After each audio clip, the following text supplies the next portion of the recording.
Pokémon Ultra Sun and Ultra Moon are infamously known for being the most difficult games to complete in the entire Pokémon franchise. 1 vs 2 Totem Trials, Pokémon stat boosts at the beginning of the battle, and fully EV trained Pokémon even before the first Island Trial, just to name a few. These games don't mess around, and I decided to do my first ever video going over my attempt of Hardcore Nuzlocking Ultra Moon. Nuzlocking has been around for a while, and you probably clicked on this video because you like, or maybe even attempted, Nuzlocke yourself, so I'll go over the rules briefly. I must nickname every Pokemon I catch, I'm only allowed to catch the first Pokemon I encounter each route or area, and if a Pokemon faints, I must put it in the box forever.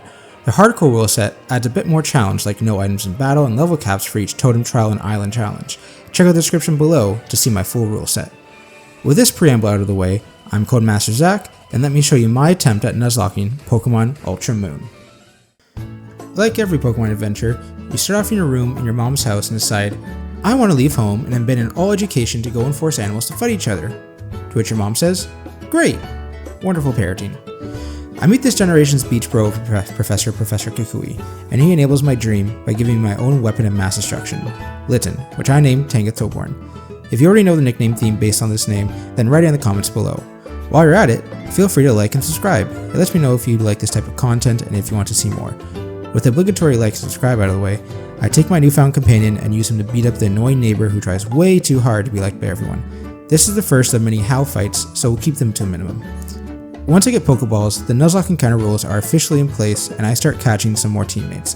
In Alola, Route 1 encompasses a large area of the first island that many Nuzlocke rules allow for each named area to be different encounters, although it still says Route 1. This always allows for diversity, and so I'm not stuck in early game hell. Therefore, on Route 1 grass, I catch a Grubbin I name Llama. At Howley Skirts, I catch a Wingull I name Anarchiar, and in Trainer School, I catch an Alolan Mouth I name Atacat. This little cat will become pretty important once it evolves, but we'll save that for later. For now, I make my first major blunder by taking Rising Star Joey for granted and get my Grubbin Wrap Lock by Ekans. I severely underestimated Mud Slap damage potential and Ekans' Bite Flinch chance. It was a short life, but this just keeps me prepared for what's to come. I put her in the box and move on. I blast through Teacher Emily with my remaining 3 Pokemon and don't look back. It's important in Nuzlocke to take the time to understand your mistakes, but not to dwell on them or else you might be doomed to repeat them. In Howley City I catch the rare Furfrou named Gafrita and battle the early game boss Captain Ilma. Furfrou's fur coat, which doubles the defense stat of the Pokemon. Since Ilma's Yungoos only knows physical moves, Furfrou tackles her way through Ilma's team after one workup. Furfrou will be a key teammate to help me blast through the early game.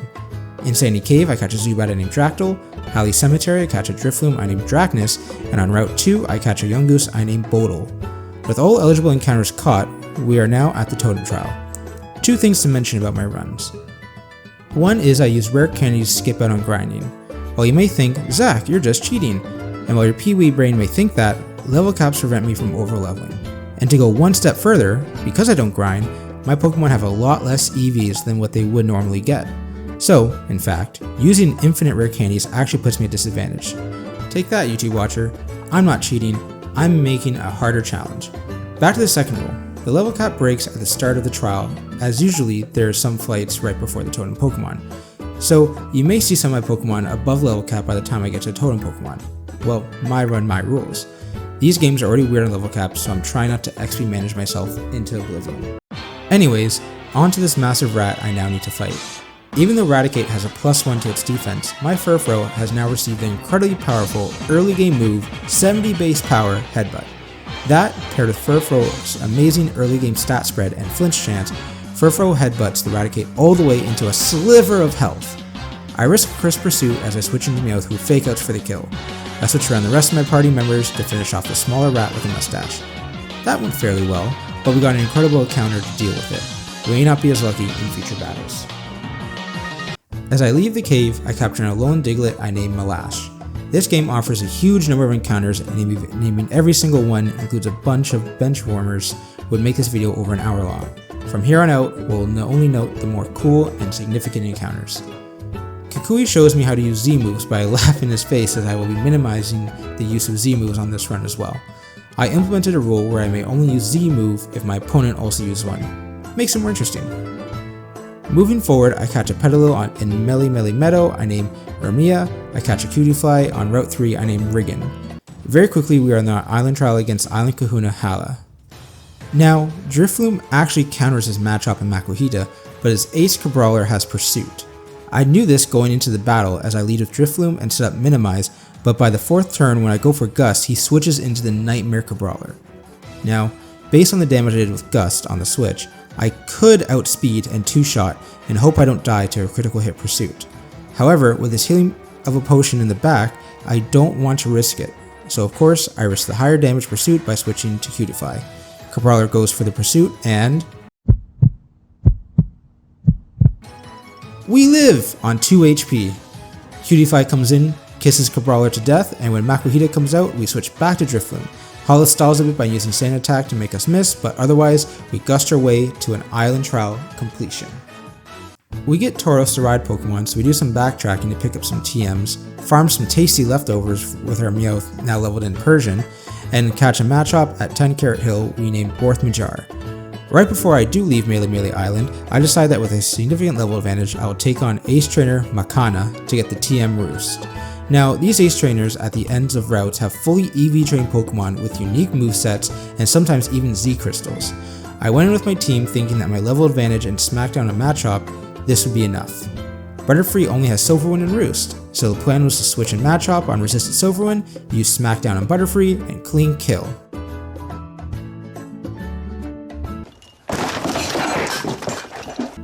Well, that's more damage than I expected.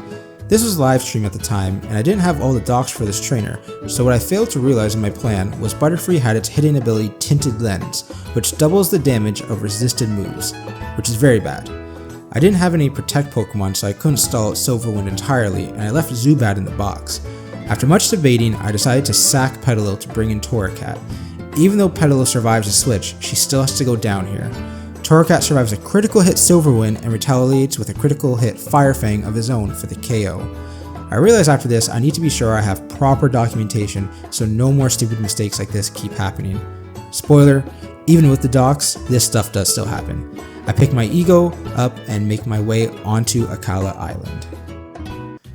I begin on Akala Island by forgetting to switch my gameplay screen from Cerebi info to gameplay screen. My bad. What I actually do is beat How's Ass in Paniola Town with my newly evolved Torracat. A lot of these rivals are also very trivial, so we'll only cover the significant ones. I get an egg from Paniola Ranch and hatch it into an Eevee I named Iparu, who will spend the rest of its time in the box. Eevees are really good as you can choose what type of coverage you want to add for your team, but I just never found a use for this little guy. On Route 5 I catch a Pikapek I named Air, and in Brooklet Hill I catch my little defensive Dewpider I named Killaron. With that, I'm already at the next totem trial, Totem Araquanid. This giant spider is pretty scary with its ability Water Bubble, and in the rain giving it powered up water moves, with great coverage, including Aurora Beam, Leech Life, and Bite. I open by sending out my newly evolved Trumbeak with an Expert Belt Pluck to bring it down to half and eats held with Conberry. Now, with this damage, I forgot that instead of sending out the weaker ally Dewpider, it sends out the much scarier Masquerain, who is buffed in this generation and threatens to slow my whole team down Sunspore. Trumbeak will die on the next attack, so I switch to Wingull on a Sunspore and a Resisted Bubble. I gamble to Protect for some leftover recovery and try for a Wing Attack to get some damage in. I don't want to risk another Paralysis chance, so I switch to Furfrou. Luckily Overcoat lets us take minimal damage and we can Protect to get some more HP back. I go for a Headbutt to bring Araquanid into the red as I get Stun Spored and then brought below half with Bubble. Now, I could Protect and get some HP, but if I Paralyze then I need to switch and that just sacrifices too much HP and getting Stun Spored again. I decide it's better to risk the crit and go for the Headbutt for the kill. Masquerain Bug Bites, Araquanid Bubbles, and Furfrou lives on 3 HP. Too close for comfort. I switch in Borth Majar, and after a Paralysis we take the KO with a Smackdown. I do some encounter routing and catch a slew of new teammates before moving on to Wellow Volcano Park. The most notable is a staple to any Pokemon Nuzlocke, which is Magikarp I caught in Seaward Cave I named Nunkworm. I don't need to explain why Gyarados is amazing, but yes, getting Gyarados definitely gives us a nice power up. I also catch a Fletchling in Wellow Volcano Park I named Takinom. Now, before I can face a Totem Marowak, I have to run through a gauntlet of trainers each with their own Marowaks and Magmars. I unfortunately forgot about burn chances, and during this gauntlet, Gyarados gets burned on the very first trainer. Now, Araquanid has to do a little more damage than I would like, since Gyarados can no longer sweep through. I lead with Gyarados and intimidate Marowak before switching to Persian on a now baited Hex. Marowak calls Salazzle, but we can just take Marowak's item Thick Club with Thief. We are faster, and now greatly reduce Marowak's damage potential. I switch back to Gyarados for a second Intimidate, but now my plan to switch to Araquanid has some holes since she took more damage than I wanted during the gauntlet. Luckily, Salazzle goes for Torment, and Marowak hits a soft Hex. I go for a Bubble Beam to bring Marowak down to the yellow, while Araquanid gets Poison Gassed and Hexed. I switch to Furfrou on Hex and Venoshock, get some health with some Protect leftovers, but as Marowak protects on my Bite, she gets taken out next turn as Bite wasn't enough for the KO. It might not be shown justice here, but she really helped us out in those mandatory trainer battles in the early game. Press F in the comments for Furfrou. I switch into Mudbraid to just bulldoze the Salazzle and after Protect also KO the Marowak for the win. Once again, another sloppy win that stupidly cost me my Furfrou. I could have easily switched in Golbat or Mudbraid to get the KO, but I was going too fast and it cost me. Moving along, I catch a Wimpod in Dividing Peak Tunnel I name Astamal, and with a quick hop and a skip, we are already at the next totem Pokemon, Lurantis. I would have liked to tell you this was an intense battle like the others up until now. However, Lurantis has a pretty lackluster moveset that can easily get countered by a flying type. Doubly so by someone who has, for example, a Crobat at this level with Cross Poison. Now, as long as I don't KO Comfey to bring in the Ancient Power Kecleon, then this is a guaranteed win. It just takes a long time. Comfey will heal and boost Lurantis' defense, while Lurantis will also heal itself from time to time. It takes about 10 minutes of constant spamming of Roost and Cross Poison, switching to Wing Attack once in a while to save PP. Finally, an easy totem Pokemon battle, if not a dragging one. Now, since I caught both a Zubat and a Diglett, with Duplicate Cause, I can guarantee myself the Larvitar in Diglett's tunnel I name Jintanai. It will be in the box for a while before it will see some action. I accidentally encountered Ditto in the police station on Route 9 I named Blaxa. You ever wonder if Dittos in human form have, all the plumbing downstairs? I don't know if Game Freak fully thought it through when creating Ditto, or Gardevoir, or Lopunny, or maybe we're all just a little too dirty-minded. This is what I was thinking when I lost my Barboach to this random fisherman on Route 9. Once again, got locked in by Wrap, and with some bad confusion luck, my Barboach goes down. I can't believe out of all the moves or Pokemon I could have lost to, on this run, I lost 2 of them to the move Wrap. I grab the Dome Fossil in Coney City and go back to the route to revive a Kabuto I name Velrith. Before the island trial, I catch a Stuffle in Akala outskirts I name Victar to get another strong but also defensive Pokemon. I'm starting to get to the point of critical mass where I have so many Pokemon in box that I have answers to almost every challenge thrown at me. For example, when I face the Akala Island Kahuna Olivia, I can easily use Dugtrio to take out her Anorith, stall out her Leap's Ancient Powers with Araquanid into a KO, then switch right into Beware to use the Fighting Z move All Out Pummeling to take out her Ace Lycanroc. Easy peasy. Now that we are in mid-game, let's take some relaxation. Visit a hotel, rest on the beach, build a sandcastle which then turns out to be a Pokemon, then go to a synthetic island paradise where we meet the creepy lady a little too obsessed with Pokemon around her. As well as an extra-dimensional Pokemon attacking, but that's just another day in Alola.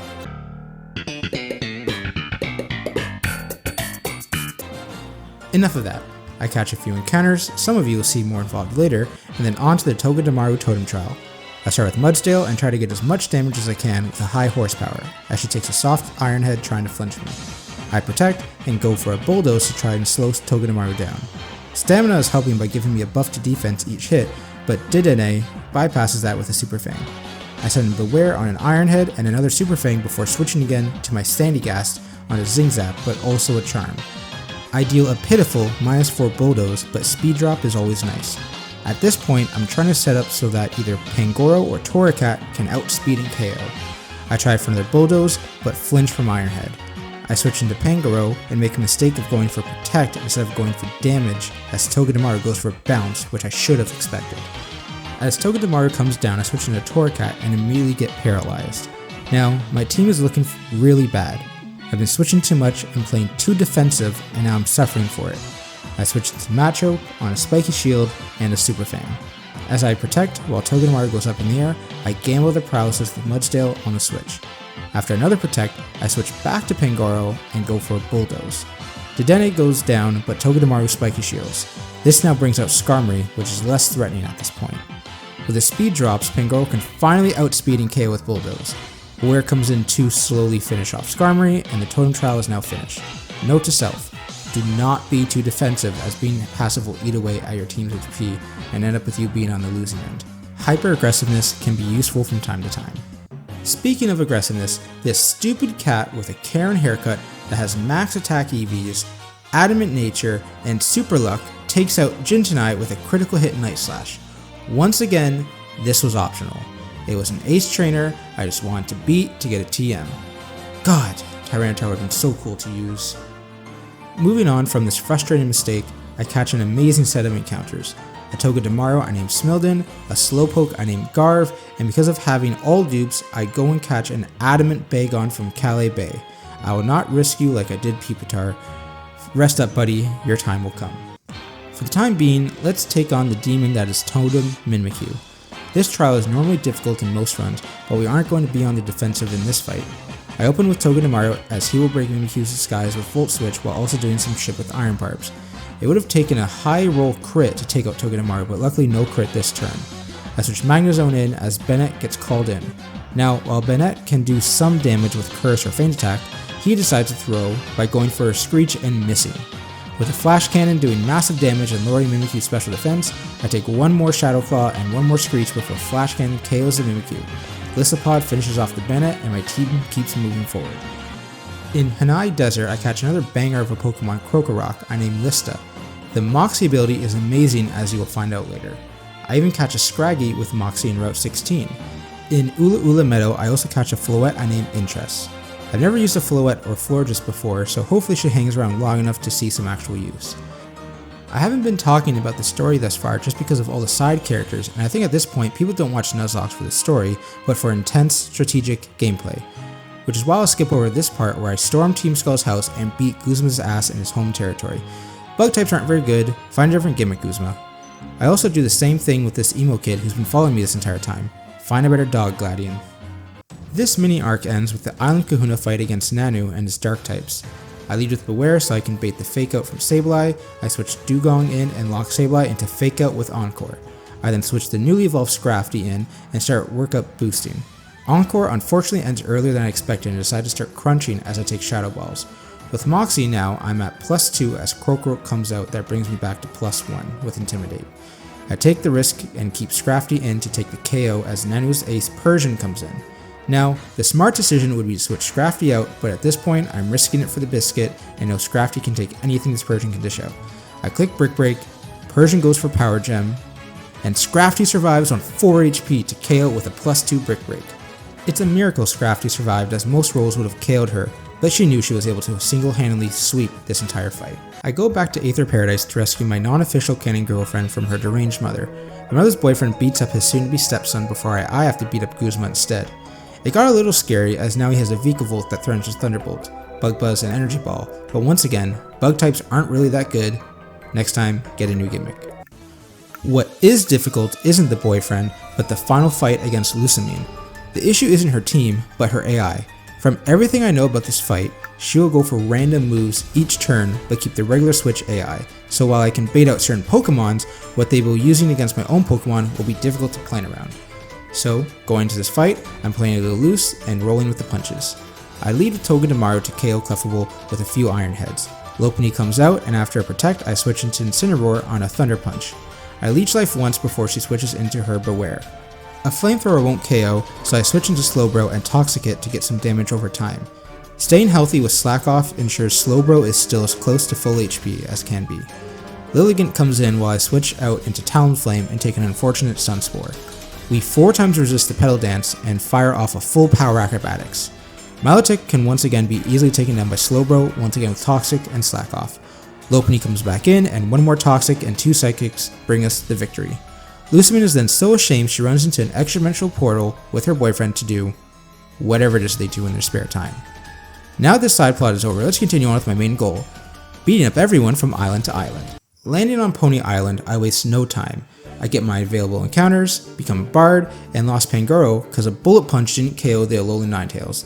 I thought a quad, super effective Bullet Punch, boosted by Iron Fist, would have been enough. My bad. Boxed the Bulldor I named Brimflame in Vast Pony Canyon and made it all the way to the Como-O Totem Trial. This plan put my Toucannon at risk of dying from a crit Thunder Punch, but the payoff was Beak Blast doing massive damage while also neutering the fighting dragon with a burn. The Scizor ally comes out, and I switch to Mudsdale to eat a Bullet Punch and ignore the Thunder Punch. After some leftover recovery, I start firing back with an Earthquake before switching into the Gramble to let Kommo-o die from burn. Blissapod comes in to finish off Scizor. Now, luckily I healed and leveled up my team before the encounter with Dawnwing's Necrozma, as it was dealing some massive damage to my team, and I didn't have good matchups. Luckily, no deaths after the fight. To finish off the Ultramoon main story, we have to beat Ultra Necrozma. As you can see, its stats are crazy and its typing and moveset make it difficult to one-hit KO. How do I beat this beast of a Pokemon? Cheese, my fellow viewers. Cheese. Everyone has their favorite flavor of cheese, and for this dish, we'll be using Fear, Focus Sash, Endeavor, Quick Attack, and Raticate. Necrozma never stood a chance. Before the final Totem Pokemon trial, I need to beat many of the previous trial captains in a pseudo gauntlet.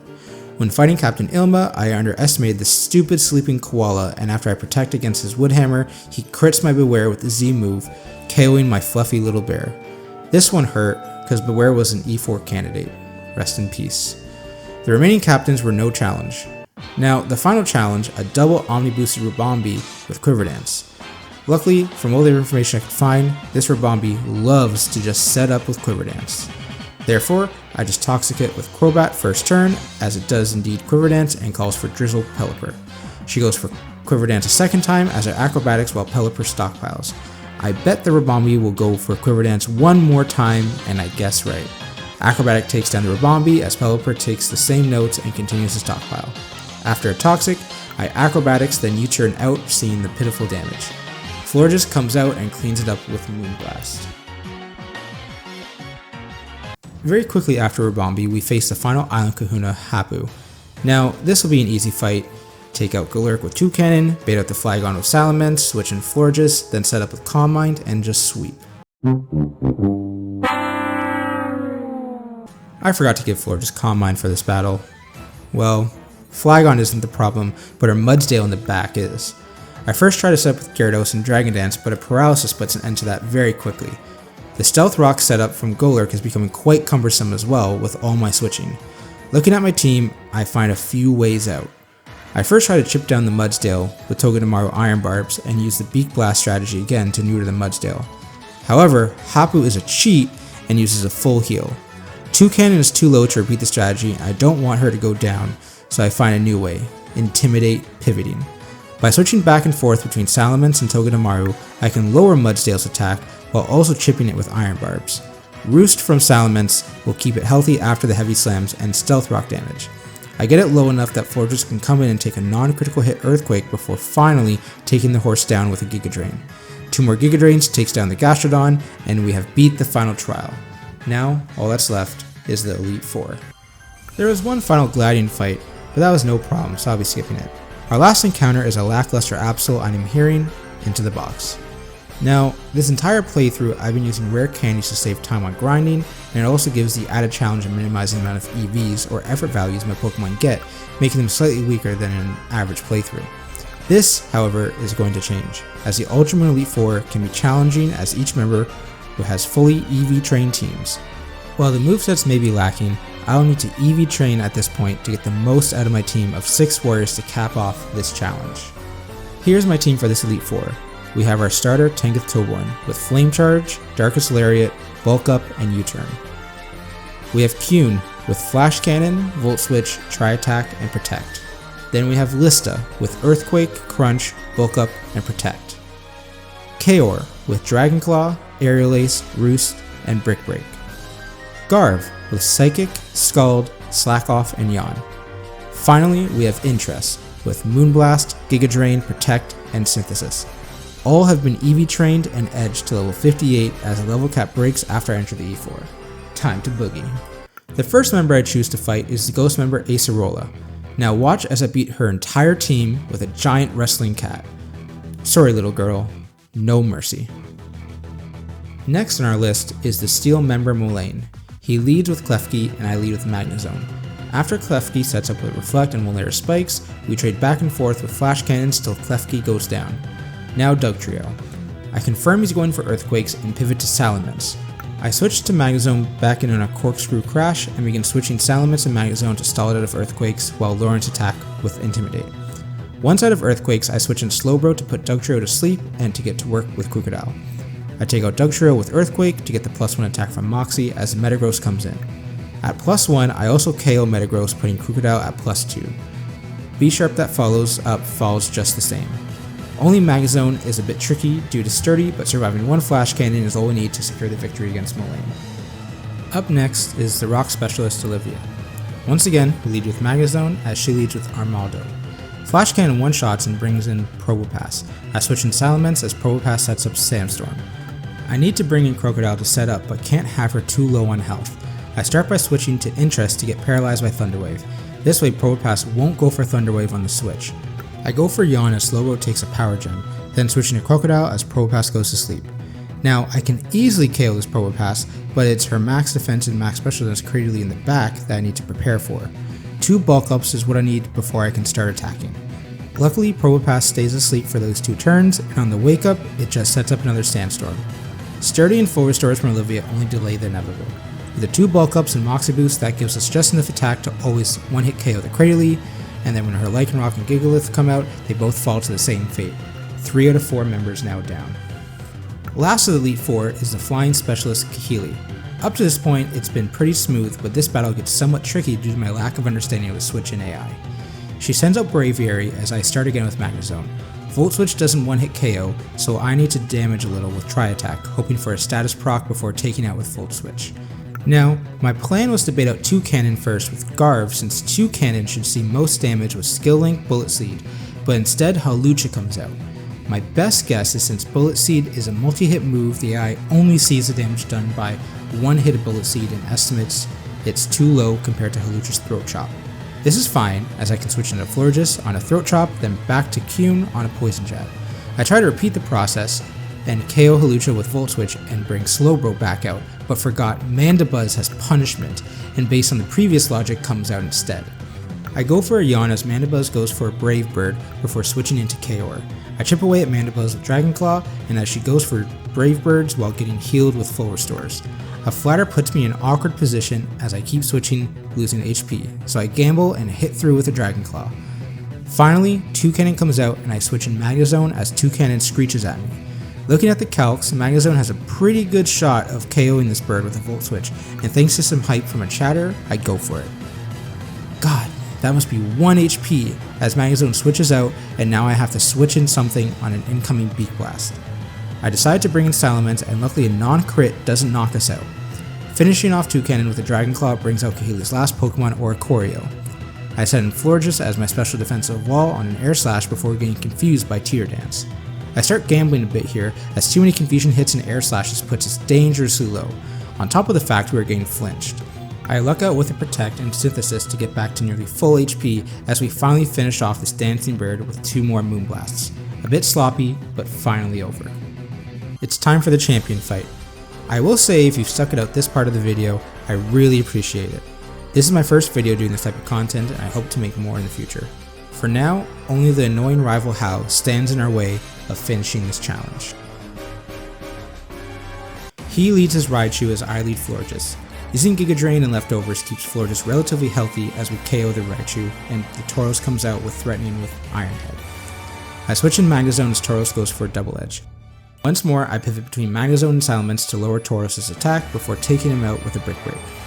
Now comes out this ugly crab Crabominable. I can't one-hit KO it with Brick Break, so I switch into Slowbro on a resisted Ice Hammer. He then goes for a bizarre choice of Power Up Punch, which is really scary as it's now a +1 attacking monster. I yawn and try to stop the future damage as he goes for the Stone Edge. I now have to risk a crit as he goes for Stone Edge to get some damage on this guy. I click Psychic, and luckily Stone Edge doesn't crit. Unfortunately, I bring him low enough to trigger a full restore from Hau, and now I'm once again risking more crits since Psychic only 2 shots. I get as low as 26 HP before luckily one of my Psychics lowers his special defenses, allowing me to slack off once more to get to nearly full health, and finally I take him out with a Psychic. Decidueye comes out and I switch Salamence into Resisted Leaf Blade. I 2-shot with Aerial Ace, which brings in Noivern. Florges comes in on a Dragon Pulse and I 1-shot with Moonblast. Finally, How's last Pokemon Vaporeon comes out, and with Giga Drains and a massive special defense stat, he can do nothing to us as we beat the champion and the run. This playthrough was so much fun. I've done numerous Nuzlockes of earlier generations, but streaming it live and sharing my experiences make it all the sweeter. I started Nuzlocking because I loved Pokemon as a kid, but as an adult I wanted more of a challenge when playing. These challenges have reinvigorated my love for the franchise, and have shown me so much more complexity to the game than I originally thought. Thank you all for watching all the way to the end, and if you liked what you saw, feel free to like and subscribe below. I stream on Twitch where you can catch me playing my latest run of whatever Pokemon game I may be playing. Thank you all, and we'll see you again soon.